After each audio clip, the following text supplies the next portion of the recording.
Hi guys, இன்றைக்கி மத்தியானம் பசிக்குதுன்னு போய் கிச்சனில் பார்த்தா வெறும் ஒயிட் ரைஸ் மட்டும்தான் இருந்துச்சு. எங்கள் அம்மா எந்த குழம்பும் வைக்கலை. ஸோ உங்கள் வீட்லேயும் உங்கள் அம்மா இந்த மாதிரி எந்த குழம்பும் வைக்கலைன்னா நான் சொல்கிறேன், இந்த ரெசிபியை ட்ரை பண்ணி பாருங்கள். ரொம்ப பெஸ்ட்டாக. இதுக்கு ஒரு கை பூண்டு, அந்த பூண்டில் கொஞ்சம் மஞ்சத்தூள், மிளகாத்தூள், அப்புறம் தேவையான அளவுக்கு நீங்கள் உப்பு ஆட் பண்ணிக்கலாம். அப்புறம் அதில் கொஞ்சமாக ஆயில் ஊற்றி நல்லா அந்த பூண்டை நல்லா ஸ்மாஷ் பண்ணணும். இந்த மாதிரி நாம் காட்டுற மாதிரி நல்லா இடிச்சுக்கோங்க. அப்புறம் பூண்டு இந்த கன்சிஸ்டன்சிக்கு வந்ததுக்கப்புறமா நீங்கள் அது தனியாக எடுத்து நீங்கள் வச்சுக்கலாம்.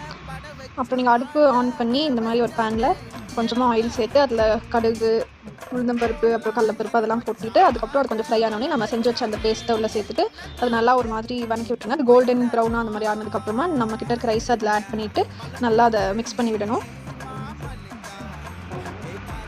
நல்லா மிக்ஸ் பண்ணி விட்டுருங்க. அப்போவே உங்களுக்கு அந்த கலர் அப்படியே கொஞ்சம் சேஞ்ச் ஆகிறது உங்களுக்கு தெரியும். அப்புறம் அந்த உங்களுக்கு அந்த பூண்டோட ஃப்ளேவர் அதெல்லாம் உங்களுக்கு அப்படியே ஸ்மெல்லியே உங்களுக்கு வரும். ஸோ இந்த டைமில் வந்து உங்களுக்கு உப்பு டேஸ்ட் பண்ணி பாருங்கள். உப்பு பத்தலைன்னா நீங்கள் போட்டுக்கலாம். எனக்கு கரெக்டாக இருந்துச்சு. So next it's time to serve. நம்ம சர்வ் பண்ணிவிட்டு நம்ம சாப்பிட ரெடியாக இருக்கலாம்.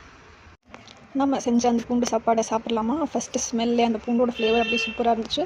டேஸ்ட்டும் அந்த பூண்டோட சாப்பிடும்போது ரொம்ப சூப்பராக இருந்துச்சு. நீங்களும் இதே மாதிரி ட்ரை பண்ணி பாருங்கள். பாய்.